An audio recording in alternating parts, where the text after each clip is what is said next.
With week 17 in the books, there's only one more week to play. The playoff races are tight. The draft order is interesting. We're breaking it all down today on the Locked On NFL Scouting Podcast. You are Locked On NFL Scouting with the Draft Dudes, your daily podcast for NFL and college football scouting. Part of the Locked On Podcast Network, your team every day. What's better than this? It's guys being dudes here on the Locked On NFL Scouting Podcast. We're the Draft Dudes. I'm Joe Marino from Locked On Bills. He's Kyle Crabbs from Locked On Dolphins. And we are your NFL experts here with you daily to talk team building across the league on the Locked On NFL Scouting Podcast with the Draft Dudes, part of the Locked On Podcast Network, your team every day. We want to issue a big shout out and thank you and welcome to our everydayers. You know who you are. Those of you who never miss a single episode, we appreciate y'all being here very, very much. This episode is brought to you by PrizePicks, the easiest and most exciting way to play daily fantasy sports. Go to prizepicks.com/LockedOnNFL and use code LockedOnNFL for a first deposit match up to $100. Happy New Year. Happy New Year. 2024 is here. And we rung in the new year with a lot of NFL football yesterday. And Joe, do you want to know what my favorite quirk from week 17 was? I do want to know. In contests with the AFC teams, or how many AFC teams lost at home in week 17? I don't think many, to be honest with you. 0. Yeah. Cleveland, Indianapolis, Baltimore, Buffalo, Houston, Kansas City, Denver, and Jacksonville. Jacksonville played the Carolina Panthers. The rest of them were AFC conference exclusive games. How many NFC teams won at home in week 17? Maybe not as many. 2. Yeah. You had the Eagles losing at home, the Giants losing at home, the Commanders losing at home, the Bucks losing at home, the Vikings losing at home, the Seahawks losing at home. Home teams had a good time in the AFC. Yeah. And road teams feasted in the NFC side of things in week 17. Huge road losses in the NFC. We're going to get to those, right? But the Steelers going into Seattle really stands out. The Vikings getting blanked by the Packers stands out. The Cardinals? I mean, we'll get to it. We'll get to it. But I think from a big picture perspective, you had both one seeds clinched. Baltimore did so in resounding fashion, absolutely boat racing the Dolphins in Baltimore. That's also, in my mind, I think takes some of the pressure off everybody to think about the MVP race as well. I think Lamar Jackson was outstanding in that football game. Perfect passer rating, which is the second time in 4 years he's done that against the Dolphins. Go back to 2019, which was also a year in which Lamar Jackson won the MVP. So Lamar, his hometown team, helping him out in the MVP race and debate. That Ravens team, I mean, they played this game without Stevens, Hamilton. They had other corners get banged up throughout the game. Zeitler didn't play. And I will say this about Baltimore. They just have a lot of different ways in which they can attack you on both sides of the ball. And it's a very well-deserved win for them. A well-deserved one seed. They're a pretty complete team. They're not a perfect team. I think there's ways in which they can be challenged, but none of those ways were ways in which the Dolphins could push any buttons on Sunday. Is it fair for us to ask the question, are the Baltimore Ravens a wagon, right? I mean, huge consecutive wins, convincing wins over the 49ers and the Dolphins. I mean, this team has won. They're hot, right? I mean, they were 7-3. They're 13-3. So we're not math guys, but that's 6 in a row. Right. I think they've won like 7, 8, 9, 10 of their last 11 monster wins over another quality team like Detroit. Like, is this Baltimore's world in the AFC and we're all just living in it? I think this was the 8th win that they've had by 2 touchdowns over teams with winning records this season. Just looking at them on Pro Football Reference, that seems right to me. Week 1 at Houston, week 4 against Cleveland, week 7 against Detroit, that's 3. Week 9 against Seattle, I guess it's 8-8, so technically, but not really.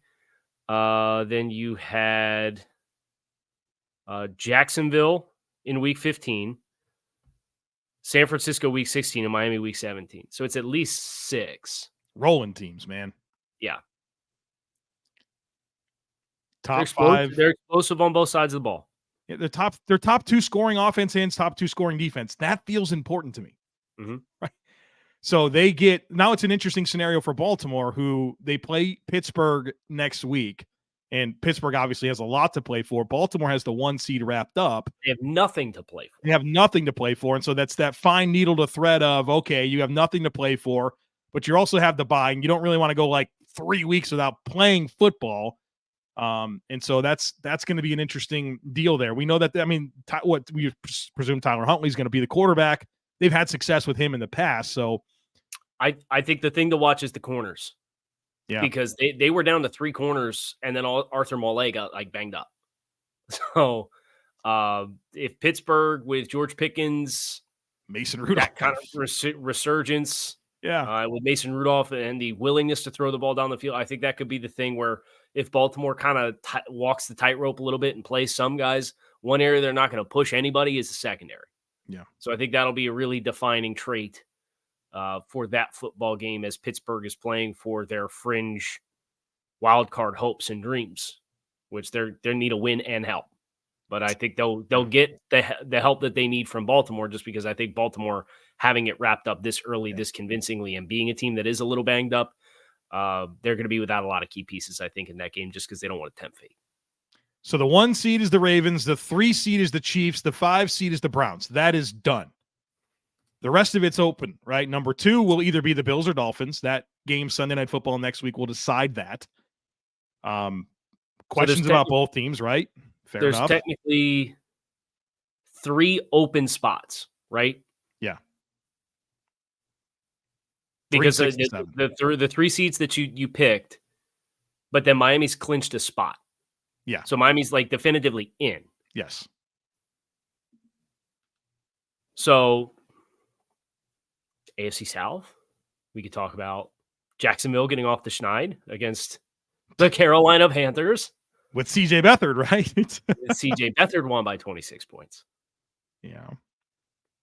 So they are in a heck of a situation now, right? Jacksonville, they win their game next week in Tennessee. They're the AFC South champs. Levis banged up again. Yeah. Which I think is probably, if you're talking about Tennessee, we already did their Levy Grail, right? But if you're a little worried about anything with developments of this season, it's Levis was banged up his last year at Kentucky, and now he's banged up quite a bit this year in Tennessee. And pro tip: don't pick the Titans to upset the Texans. Would be my pro tip for the week. Did I get both of them? I got the Colts as well. Yeah. I'm pretty sure. Yeah, you got them both. Yeah, because Jack Jones was not offsides. Offsides, the story of the 2023 season. It's not. He was not. Jack Jones posted the tape. This is the exact time the ball moved. He moved. Yeah, we got some more officiating blunders to get to here. It's nonsense. And the NFC side of things, good Lord. But, I mean, we talked in the pre-show, the AFC South's probably putting 2 teams in all likelihood. Right. You would have to have Colts, Texans winner, and then Jacksonville lose, and then other games break against you. You're probably getting 2 AFC South teams, which collect your prize if you had that going into the season.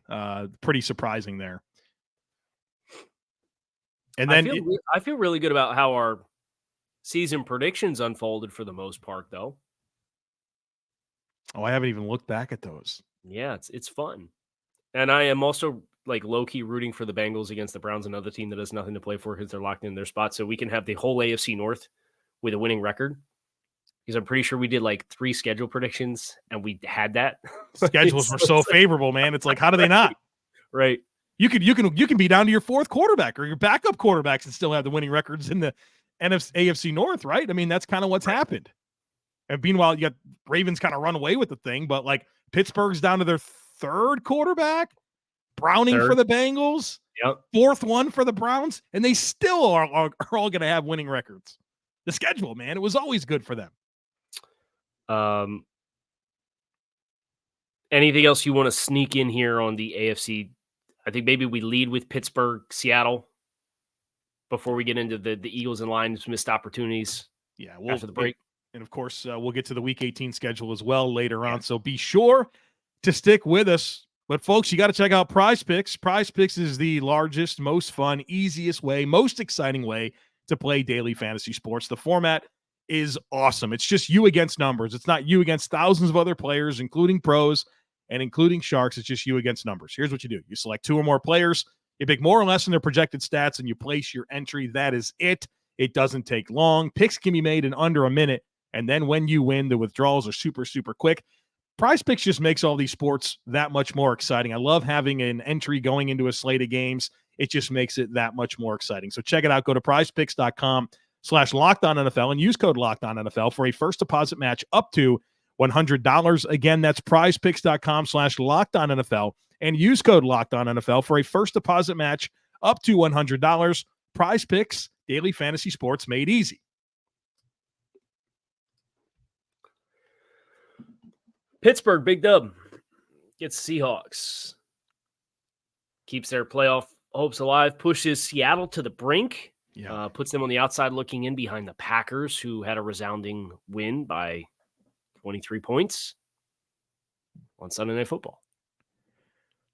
Pittsburgh, on the heels of 3 consecutive losses to the Cardinals and Patriots in Pittsburgh, and then to the Colts, all 3 of those games losing by multiple scores to bounce back and beat Cincy convincingly.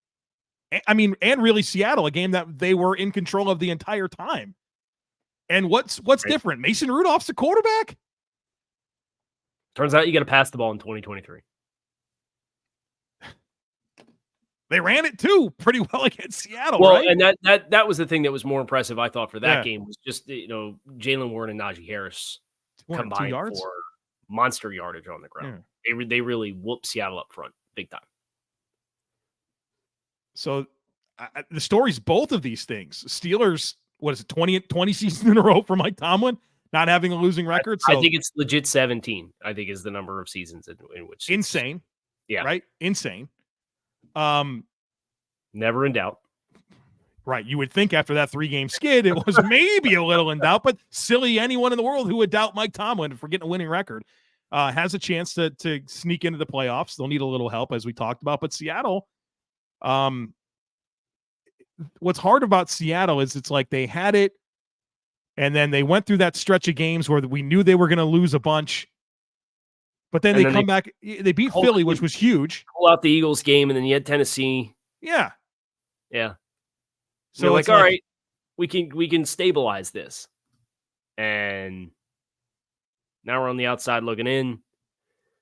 Green Bay's got Chicago, which is not an easy game, and then Seattle has to go to Arizona. So I think Seattle feels pretty okay about their chance of stealing the 7 seed when it's all said and done. But yeah, they got to beat Arizona, though. I mean, Arizona's not packing it in.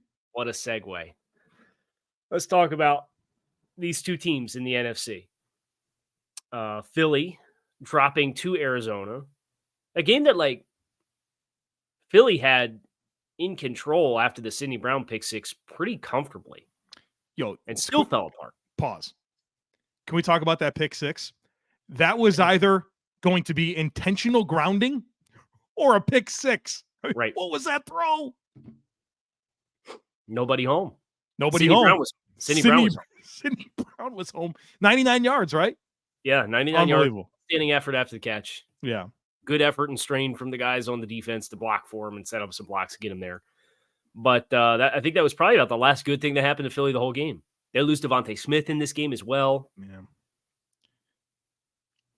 Dude, they've lost 4 or 5. And let's be honest, kind of snuck by the Bills and Chiefs. I mean, this is a team that could very, very well be have lost 7 of their last 8. The Cowboys before the bye. Right, dude. You can't feel good if you're Philly going into the playoffs right now. The last good game that Philly played was against Miami in Week 7. And that was a little goofy as well. I know that you're not qualified to say it, but I'm qualified to say it. Yeah, I'm qualified to say it. That was a goofy game.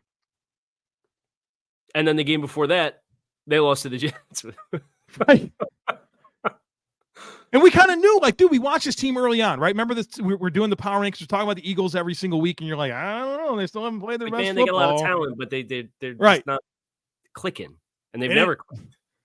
But they never really clicked. But then they win 10 of 11. You're like, well, they figure it out, right? But that process over results, right? I mean, shame on us. Always trust the process, even if it's not in the same year. Process over time. Right. Never wrong, just early most of the time, right? So Philly ends up losing 35-31 to the Arizona Cardinals to effectively cost them the NFC East. Because Dallas has Washington next week. And Dallas got gifted a win. Can we just be real about it? Yes. We can. I understand the arguments of trying to create confusion with running multiple offensive linemen at the official. But at the end of the day, if your argument is the official got confused or you did something to confuse the official, it's the official's job to officiate the game. Yeah. And if a player wearing number 68 comes up to you and says, report, and you just assume he's talking about somebody else, shame on you. And I'm glad that crew got downgraded and they're not going to call a playoff game, because I'm tired of watching this crew perpetually drop the ball on, it's not routine stuff, but it's very easily avoidable game management issues that are costing teams games and potentially costing teams like home playoff games. And Dan Campbell did the thing before the game where he explained it to a T. And look, I don't have a deep coaching experience, all right? I coached 1 year of Pop Warner football. I was the offensive coordinator. I had a crazy good trick play. I ran it every single week, and every single week before the game, I went up to the officials. I said, I'm going to run this play. Here's what's going to happen. And it was never a problem. We got to be able to get this done at the National Football League level. It has to be okay. That's absolutely insane. Now, what were your thoughts beyond, okay, we run the play, it's a legal formation if the proper player is declared as eligible and it wasn't, and then the guy on TV goes on this rant about how there's 3 penalties on this play, but there's not because the player who was eligible was ineligible, was supposed to be eligible, like all that stuff. Right, I can't even listen to anything else. Right. Yeah, so you get all through all that on Saturday night. And then they go for 2 still. From the 7, Micah Parsons jumps off sides, and then you go for it for 2 on the 3.5. And like, I get the play was there. Jared Goff missed the throw. So I get, like, maybe that's, I don't want to grade that as a results over process decision making. But once you lose the 5 yards, kick the extra point, right? Yeah, and I thought there was another earlier game decision where they had a chance to kick a field goal and they went for it and didn't work out. Like, Campbell is probably the most aggressive coach in the league right now, and we love it. Remember, it was earlier in the season, it was like a 4th and 3 or something, and they went for it to get an easier chance at a field goal and make sure there was no time left. Like, you love it when it works, you hate it when it doesn't. Right. Or like the Penei Sewell motion pass at the end of the year last year. Yeah. Yeah. It's cool until it's not, right? But there was no reason for you to be aggressive in that instance. Just kick the extra point and go to overtime. What are the analytics people will tell you the objective is to win the game in regulation, right? So that's like step 1 in analytics. The objective is to win the game. Period. Well, they're going to tell you that the objective is to win the game in regulation, right? That's the whole thing about analytics. And that is the crux of the argument why people will always push back to some degree, nth degree, about living exclusively in an analytics box. We're going to be doing this podcast for another 30 years. And in 30 years, I bet you we're having these conversations, right? About analytics. Right. About head coach, Drew Aller for the Houston Texans, whatever world we're living in 30 years, right? It's just the way it's going to go. All right. I got a fun off-topic question for you. Oh, boy. All right. And it's a follow-up. Have you still watched any college football bowl games? No, Kyle, not a second. Not a second. I don't have any interest in it at all. You see Garrett Wilson say the Garrett bowl games used to mean something, and everybody came back with like the screenshot of the headline of him opting out of the bowl game. Yeah, but like I that's funny, but also not. Like Garrett Wilson's my conduct doesn't. Wrong. Yeah, but I made that choice because they don't mean anything. Right. Who cares about these bowl games, man? Right. They're garbage. And I love what Kirby Smart did. Like, that Georgia-Florida State result was perfect in so many ways. Not only because Georgia should have been in, not only because Florida State definitely shouldn't have been in, but also the consequences of the way that college football is right now. And Florida State being without, 25 players because everyone's just going to the portal. It's a joke, man. What does college football want to be? All I hear from people is that they're losing interest. So hope it's all going to work out. But if people aren't going to care about your product, then that's going to be a problem. And now you got Florida State trying to leave the ACC, right? So it's just going to it's going to take a while for the dust to settle as far as college football goes. Yeah. But in the meantime, miss me with the non-transfer holdovers, the leftovers. And it was an HBO show, right? Like the rapture happened and everybody got left behind. It's called Left Behind. Yeah. No. This was an earlier show. Oh, okay. Called The Left. I watched like the first 3 episodes and I'm like, you lost me. I'm out.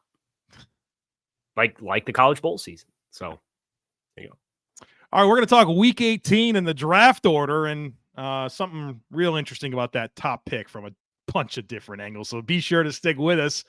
But the NFL regular season is wrapping up, but there's still time to get in on the action with FanDuel, America's #1 sportsbook, because right now new customers get $150 in bonus bets guaranteed when you place a $5 bet. That's $150 in bonus bets, win or lose. I love the app. It's super easy to navigate. And there's so many different ways to bet, like live same-game parlays. You can find bets in the new Explore tab. You can make a parlay in the Parlay Hub, which is the best way to find popular parlays, and more. So visit FanDuel.com/lockedon and make your first bet a layup. FanDuel, official partner of the NFL. Very clever of them to call it a layup as we get ready to transition out of football season for so many football fans and into the meat of basketball season. Basketball. The Pistons won. The Pistons won a game. First and 28, right? Yeah. You see the memes out there. They're pretty funny. It's like the Pistons won a game. What did it cost? The Lions. Right? Like the same day, right? They snap the skid. The Lions have the stupidest loss in the history of the league. There's some sports teams like that, sports cities like that, unfortunately, where they just never get it rolling. Speaking of segues, let's get to the draft order real quick on that, as the Carolina Panthers have secured the #1 overall pick, and it goes to the Chicago Bears, baby. Congratulations. Wasn't the Bears weren't the only big winner from that outcome. There's a fan sitting in the stands at that game that's going to get a nice little payday from the shower he got from Dave Tepper in the stands. Just unacceptable on every imaginable level. If a player did that, could you imagine? No. Could you imagine whatever player? And we're talking high profile. This is an owner in the National Football League. Could you imagine a player squirting a fan with a water bottle? People would be losing their mind. Dave Tepper deserves every ounce of vitriol that he gets. This guy has been an absolute joke. An absolute joke for this city. But sources said he was rejuvenated, Joe. Dude, just 2 weeks ago, he was rejuvenated to right his wrongs. This man has sabotaged. He has sabotaged this operation in every imaginable way. Like, there's no pride. The soul of football spirit in Charlotte, North Carolina has been snatched. It's just disappointing. It's just disappointing. I don't even see Panthers gear. I live here, man. Do you think I ever just go to the grocery store and see anybody wearing a Panthers hat or a Panthers bumper sticker or a Panthers flag, dude? It is bad, man. It is bad. You wouldn't know there's a home football team here. And Dave Tepper is at the root of that. Just sabotage. And coming out of such a fun era of Panthers football, right, that with the Cam Kuechly, Greg Olson, Thomas Davis, Jay Stu, D'Angelo Williams, Steve Smith, you had some fun. They weren't consistent, but they were fun. This guy's turned this into the joke of the National Football League. Unacceptable behavior.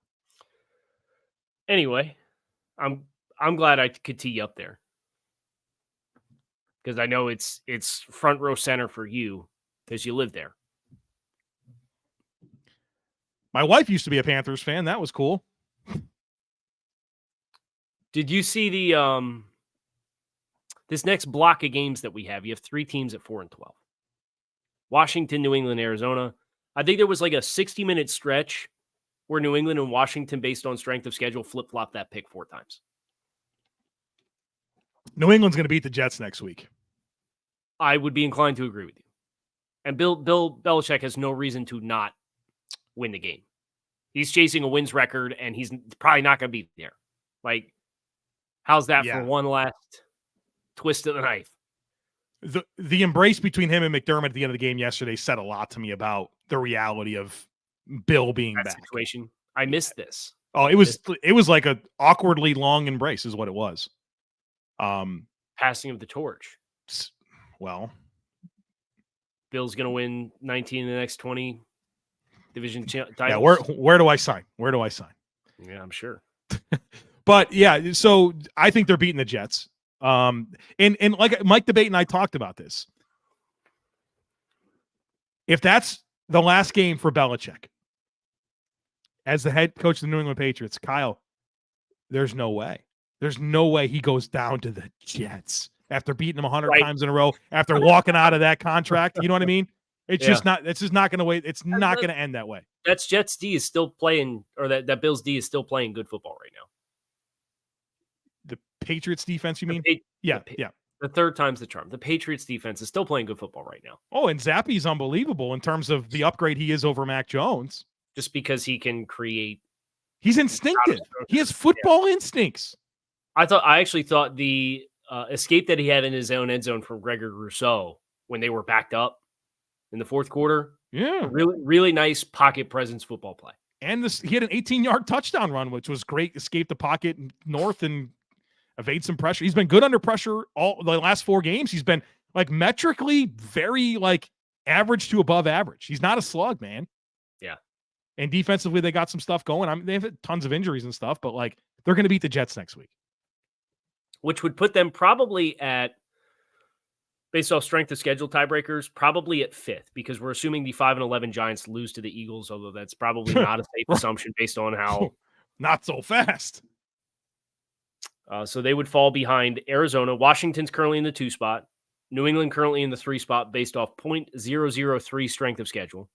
And then Arizona is at 4 as the 4-12 teams. And then you have 3 teams at 5-11, the New York Giants, the LA Chargers, and the Tennessee Titans. Then you have the Jets at 6-10. They are currently scheduled to pick 8. They're the only 6-10 team in football.